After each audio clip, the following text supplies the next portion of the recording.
हरिओम आत्मीय भक्तजनों, सप्रेम जय श्री हरि। आज का प्रसंग है यही सनातन धर्म है।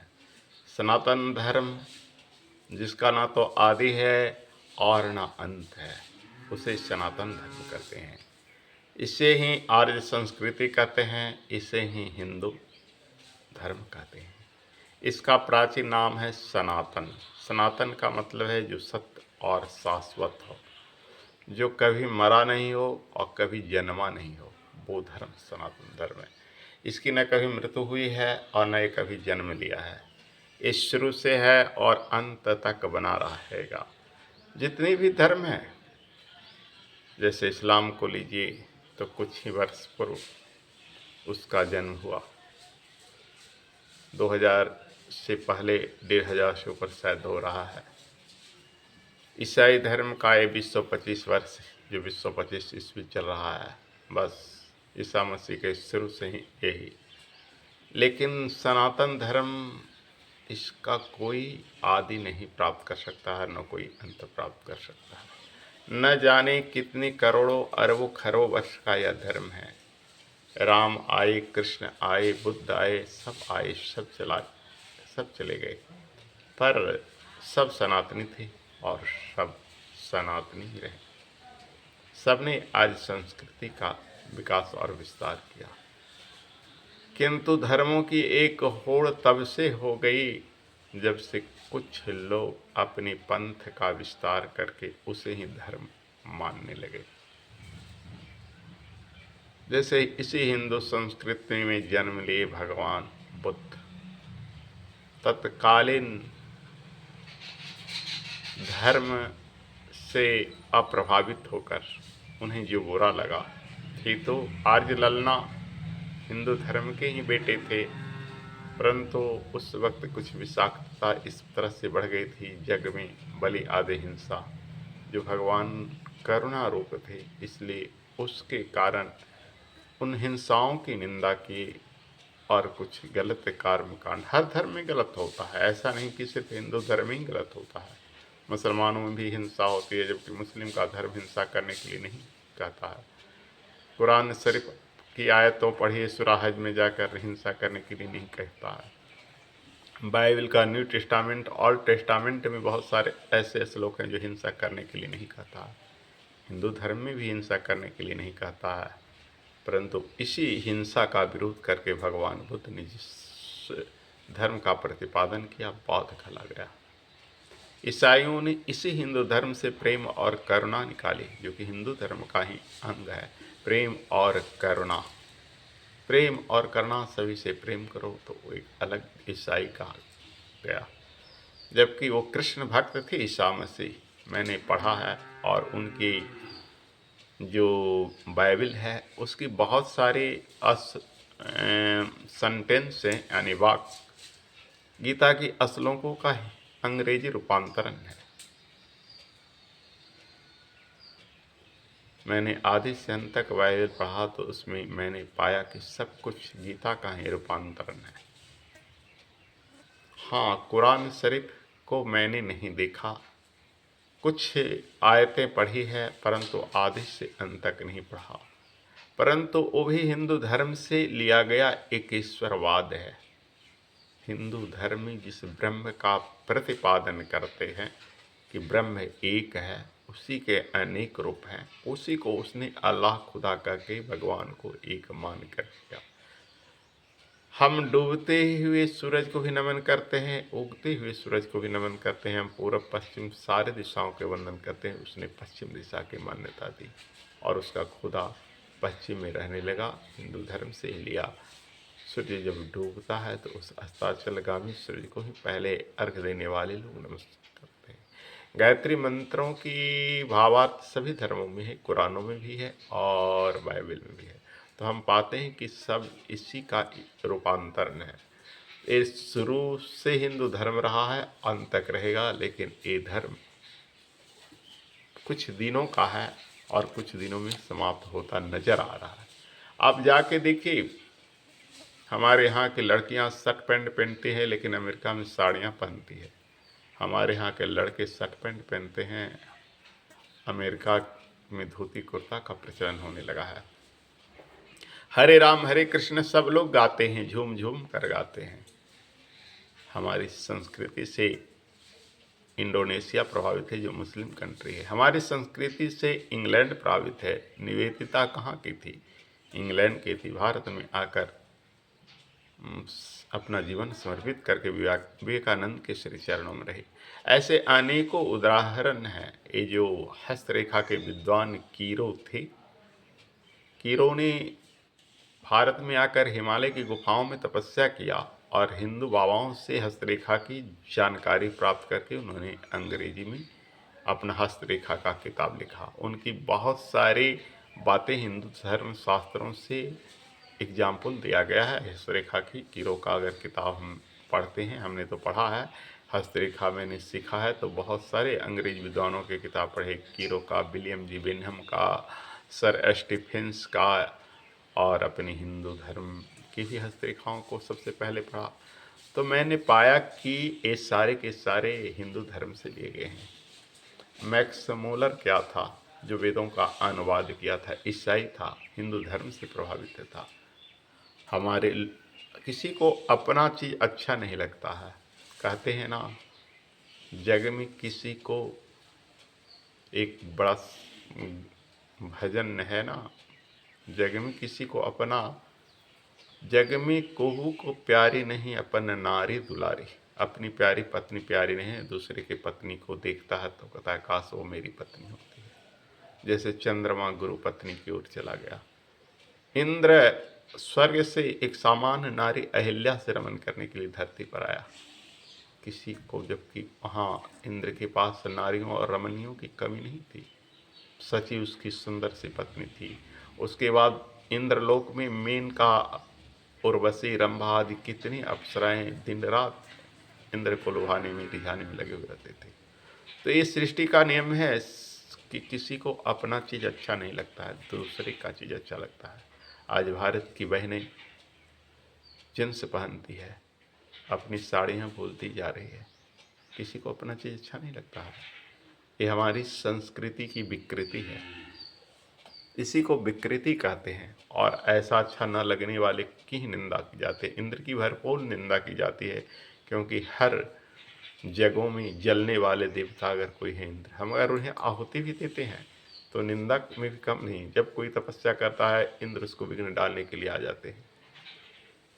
इस तरह से जो कुकृत करता है उसको कोई नहीं अच्छा कहता है, चाहे वो कितना ही विद्वान और दिव्यतुल मनुष्य हो या देवता ही क्यों न हो। कुछ हम अपनी सनातन धर्म की अखंडता पर उदाहरण देते हैं कुछ श्लोकों से। आइए प्रस्तुत करते हैं मुंडकोपनिषद का यह श्लोक। ब्रह्म वेदम अमृतम पुरस्ताद ब्रह्म पश्चाद दक्षिणातश्चोत्तरेण अथ चोर्ध्वं च प्रसीतम ब्रह्म वेदम विश्वमिदं वरिष्ठम।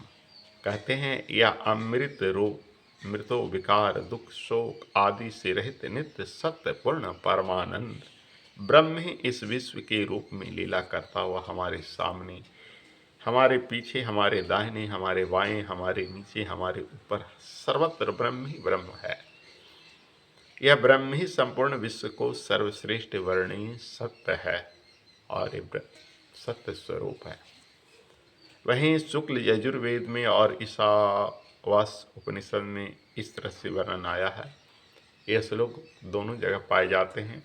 ईशावास्मिदं सर्वं यत् किंचित् जगत्या जगत तेन त्यक्त्वा भुंजिता माँ हृदय कश्चित्रिवम्। इस अखिल विश्व जगत में इंद्रिय, मन, बुद्धि, गोचर और इसका अंगीभूत जो कुछ भी जड़ चेतन जगत है, वह सब एकमात्र ईश्वर में व्याप्त है। उसका यथार्थ स्वरूप ही ईश्वर है। इस ईश्वर को साथ रखते हुए त्याग पूर्वक भोगते रहो, कभी भी आसक्त मत हो। धन भोग पदार्थ किसका है? संपूर्ण भोगों को भोगो, पर कैसा रहो? अनासक्त रहो। कैसे? जैसे कीचड़ में कमल खिलता है परंतु कीचड़ उसमें नहीं लगता है। इसी तरह से संसार में आए हो, सारे सुखों का आनंद लो, लेकिन निर्लिप्त निर्विकार निर्विचार बने रहो, ब्रह्म में लीन रहो, सदा ईश्वर का भजन करते रहो।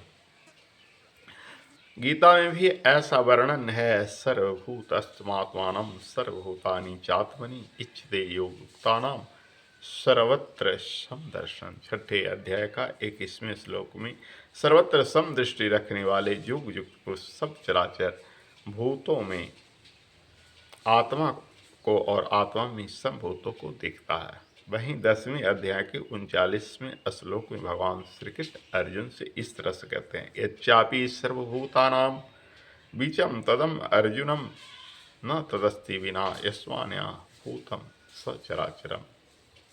हे अर्जुन, जो सब भूतों में उत्पत्ति का कारण है वह मैं ही हूँ। ऐसा चराचर कोई भी भूत नहीं है। भूत माने भूत प्रेत नहीं, यानी जीव को भूत कहा गया है।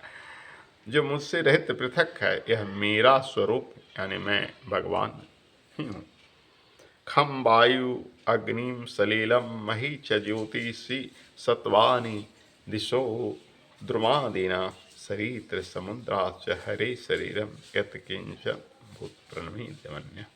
श्रीमद्भागवत का यह श्लोक है जिसमें कहा गया है, आकाश वायु अग्नि जल पृथ्वी सूर्य जीव दिशा वृक्ष नदी समुद्र जो कुछ भी चराचर भूत है वह सब शरीर हरि का शरीर है, ऐसा मानकर अन्य भाव से सबको प्रणाम करें। इसी को गोस्वामी बाबा तुलसीदास जी ने रामचरितमानस में लिखा है, सिया राम मैं सब जग जानी, सिया राम मैं सब जग जानी, करहु प्रणाम जोरी जुग पानी। दोनों हाथ जोड़कर संपूर्ण सृष्टि में जो भी जीव जड़ चैतन्य है सबको सिया राम में जानकर प्रणाम करना चाहिए। इसी को गायत्री परिवार के प्रज्ञा गीत में इस तरह से वर्णन आता है, माँ हर प्राणी में रूप तुम्हारा, हे माँ हर प्राणी में रूप तुम्हारा, पंकज सा मुस्काता रविमंडल की ज्योति तुम ही हो, हे गायत्री माता।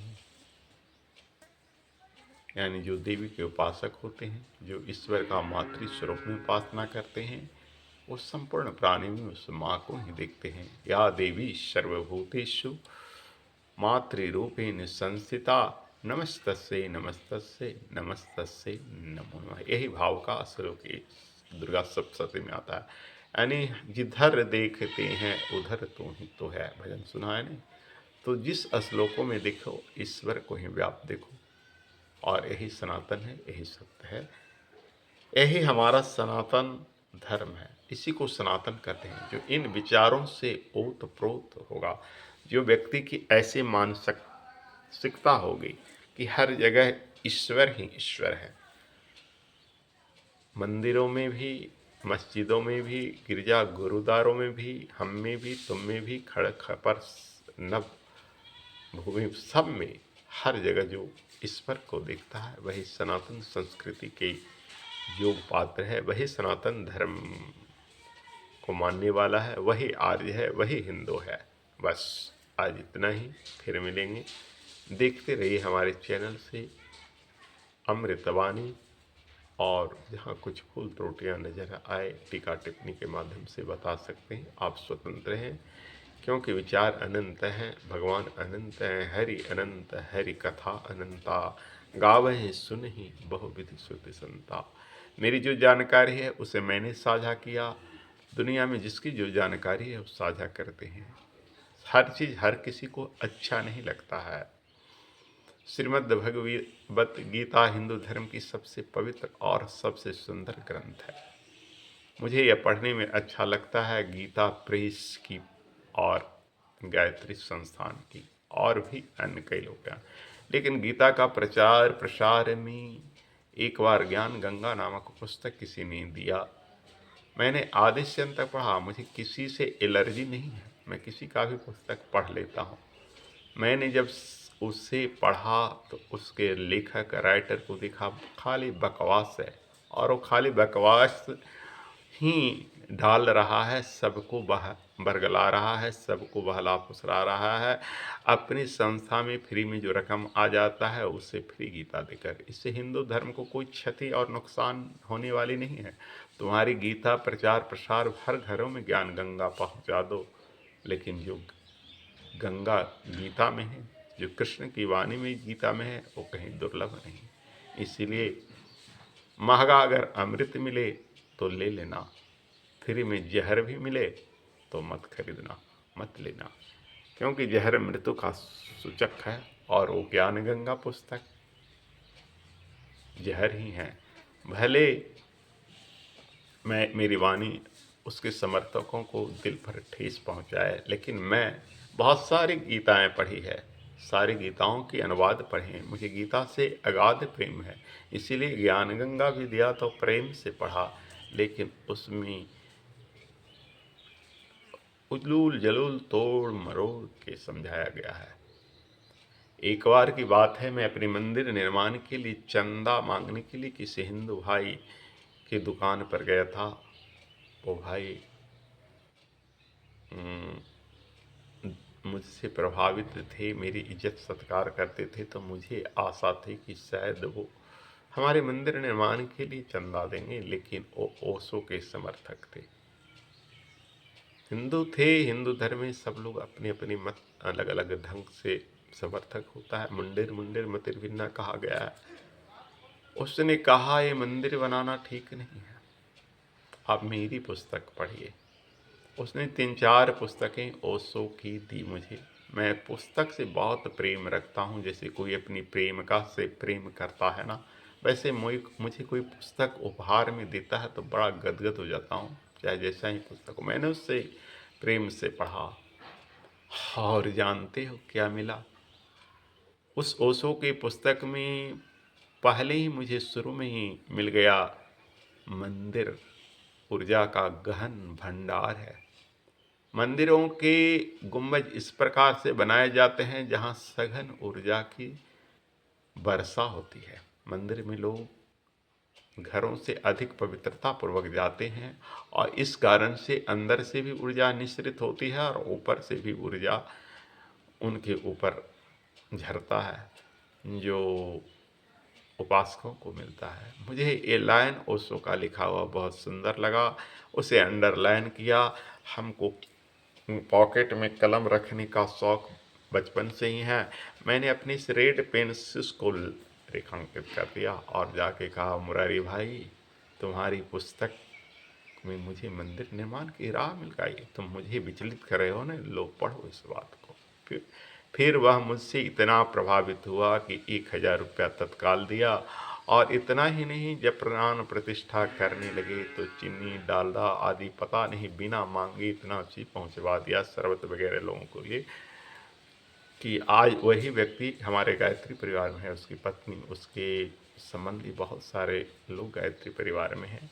मैं देखो ओशो के दर्शन से अपने आप हो गया, क्योंकि ओशो का दर्शन बौद्ध दर्शन है और हमारा हिंदू दर्शन है। गायत्री परिवार का दर्शन वेदों की ओर ले जाता है। मैं गदगद हुआ उस व्यक्ति से, एक दिन न एक दिन ले आता है। वैसे ही भूले भटके राही जो हिंदू धर्म से विचलित होकर आज बहुत सारे पंथ को कबूल कर लिए हैं। मेरे बहुत इने गिने दोस्त, मेरे जाने पहचाने लोग दूसरे जो चल जाते हैं उनको समझाता हूँ, नहीं समझते हैं तो मैं कहता हूँ, सुबह का भूला अगर शाम को भी घर आ जाए ना तो भटका नहीं कहलाता। इससे मेरे प्यारे दोस्त, तुम्हारा मूल निवास सनातन धर्म है, तुम हिंदू धर्म में उपजे भटक कर किसी दूसरे धर्म में चले गए हो। एक दिन तुम्हें हमारी संस्कृति खींच कर ले आएगी। जब ऊपर का मार थप्पड़ पड़ेगा ना, हवा का झंझाट, तूफान ऐसे आते हैं जिसमें अनेकों के घर बह जाते हैं, ढह जाते हैं, वैसे ही इन लोग जो विधर्मी हो रहे हैं ना, उन लोग के सारे लोगों को ऐसी थप्पड़ लगेगी इस प्रकृति का कि उन्हें पुनः वापस सनातन धर्म में आना पड़ता है। क्योंकि कोई धर्म बहुआयामी नहीं है, एक हिंदू धर्म ही बहुआयामी है। भारत का पतन क्यों हुआ, हम इस पर अगर विचार करते हैं तो हमें एक ही पहलू नज़र आता है, भारत का पतन हुआ बौद्ध धर्म के आने से। बौद्ध धर्म की निंदा नहीं कर रहा हूँ इन वाक्यों से, लेकिन मैं जहाँ तक इतिहास भी पढ़ा है, मैं हिंदी संस्कृत का विद्यार्थी रहा, किंतु इतिहास भी बड़े चाव से पढ़ा हूँ।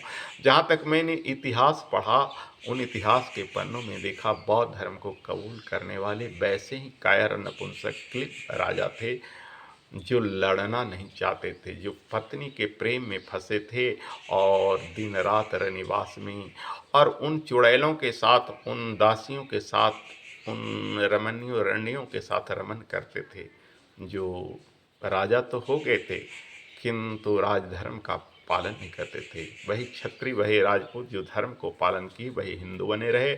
और वो जो वासना के क्या कहते हैं, जो वासना के पुजारी रहे, जो वासना के अटपटे स्रोत रहे, वो सब के सारे बौद्ध बन गए। आप सुना होगा कि बौद्ध धर्म में हिंदुओं, बौद्ध धर्म में पुरुषों और महिलाओं को जब शरण दिया गया तो बहुत सारी बौद्ध भिक्षुनियाँ और बौद्ध भिक्षु एक दूसरे से आलिप्त हो गए, जबकि बुद्ध की वाणी में ब्रह्मचर्य की महत्ता है, कामनी और कंचन का त्याग करो। जब हमारे मगध के राजा पुष्यमित्र शुंग राज बने तो वैसे वैसे बौद्ध विहारों को जलाकर राख कर दिया, बिना गलती के नहीं। जहाँ जहाँ वासना का तांडव नृत्य होता था, भिक्षु भिक्षुनियों से रमन करते थे। तो कोई भी, न ईसा बुरा, न बुद्ध बुरा, न मोहम्मद बुरा, कोई भी धर्म संस्थापक होता है वो बुरा नहीं होता है, लेकिन आगे आकर उस धर्म में इतनी बुराइयां हो जाती है, इतनी गंदगियां फैल जाती है कि वो धर्म को ले डूबते हैं। वैसे ही परंतु सनातन धर्म एक ऐसा धर्म रहा जहाँ हिंसा और अहिंसा दोनों की महत्ता रही। अहिंसा कहते हैं, अहिंसा परमो धर्मा मनुस्मृति का वाक है, किंतु हिंदू को अहिंसावादी नहीं बनाया गया। अहिंसा करो, बेकसूर बकरियों को देवी के आगे मत काटो, किसी बेकसूर को मत मारो, यही अहिंसा है। किंतु अगर तुम्हारे ऊपर किसी का हाथ चले तो उस हाथ को रोक लो, फिर दोबारा चले तो उसको तोड़ दो। यदि कोई तुम्हें आंख दिखाए तो उस आंख दिखाने का जवाब दो। यदि तुम पर तलवार चलाए तो तुम उसकी गर्दन अलग कर दो। इसके अनेकों प्रतीक हमारे हिंदू देवी देवता हैं। विष्णु जी के हाथ में क्या है? शक्ति का भंडार, हिंसा का प्रतिपादन। एक हाथ में चक्र है, एक हाथ में गदा है। गदा मार कर चूर कर दो और चक्र एकदम सदा के लिए खत्म कर दो। किंतु वहीं उनके एक हाथ में कमल भी है और एक हाथ वर मुद्रा में भी है। वरदान भी दे रहे हैं और कमल अहिंसा के प्रति प्रेम से रहो। लेकिन यदि कोई तुमसे टकराता है, यदि कोई तुमको नुकसान पहुंचाता है, तो विष्णु जी ये भी कहते हैं तुम मेरे सुदर्शन से शिक्षा लो, उसे खत्म कर डालो। शंकर जी के हाथ में डमरू भी है और त्रिशूल भी है। डमरू प्रेम का प्रतीक है, प्रेम करो। किंतु यदि तुम्हारे साथ कोई अनाचार और अत्याचार करे तो ये त्रिशूल है, त्रिशूल से मार डालो, खत्म कर डालो। कृष्ण जी के हाथ में मुरली भी है और सुदर्शन भी है। मुरली प्रेम का प्रतीक है, शांति का प्रतीक है। भजन कीर्तन वही लोग करते हैं जिसे दुनिया से कोई मतलब नहीं, प्रेम की संगीत की धारा में बह जाते हैं, परम आनंद को प्राप्त करते हैं। लेकिन यदि कोई राक्षस आए, कोई दुश्मन आए, कोई तुमसे टकराने के लिए आए, तो श्री कृष्ण कहते हैं सुदर्शन उठा लो। यदा यदा ही धर्मस्य ग्लानिर्भवति भावता अभ्युत्थानं धर्मस्य तदात्मनां सृजाम्यहम्। आगे कहते हैं परित्राणाय साधूनां विनाशाय च दुष्कृतां धर्म संस्थापनार्थाय संभवामि युगे युगे। यही सनातन धर्म है, यही सनातन धर्म है। भगवान राम के जीवन से लो। राम के जीवन में पीठ पर तुनिर कसा हुआ है, कांधे में धनुष है। धनुषवान ये बताता है शौर्य और साहस का प्रतीक है। तो एक तरफ से दोनों हाथ आशीर्वाद देने के लिए भी हैं, वरदान देने के लिए भी हैं, और जब जरूरत होता है पीठ से उतारते हैं धनुष और बाण चढ़ाते हैं। रावण जैसे आताइयों को मारने के लिए, और उन्होंने शिक्षा दिया है। रावण एक ब्राह्मण था, ब्राह्मण हत्या हिंदू धर्म में महापाप है, लेकिन जब ब्राह्मण रावण बन जाए तो उसको मार डालो। नारियों पर हथियार उठाना हिंदू धर्म का सबसे बड़ा गुनाह है, लेकिन यदि नारी ताड़कासुर हो जाए तो उसे मार डालो। भगवान राम ने यह शिक्षा दी, नारी को लज्जा और घर के चार दीवारी में रहना है, नारियों को सम्मान के साथ रहना। लेकिन यदि नारी वही शूर्पणखा बन जाए तो उसके नाक कान काट डालो। ये राम ने लक्ष्मण से करके सिखलाया है, समाज को संदेश दिया है। जो भी नारी निर्लज हो, गलत आचरण करती है, फैशन प्रस्त हो गई है, उसको शूर्पणखा जैसा दंड देने में कोई पाप नहीं, कोई गुनाह नहीं। ये हमारा हिंदू संस्कृति है, यही हिंदू धर्म है, हमारी संस्कृति है। संस्कृति के अक्षुण्ण बनाए रखो और प्रेम और दंड दोनों का समय समय पर काम लो। अहिंसा और हिंसा जीवन रूपी चक्र के दोनों पहिए हैं, सत सनातन धर्म के पहिए हैं। जो राक्षस है, दुष्टों के दमन के लिए हिंसा जरूरी है, और जो सत्य का आचरण करने वाले हैं उसके लिए अहिंसा जरूरी है। यही सनातन धर्म है, यही हिंदू धर्म है, यही आर्य संस्कृति है। हरिओम।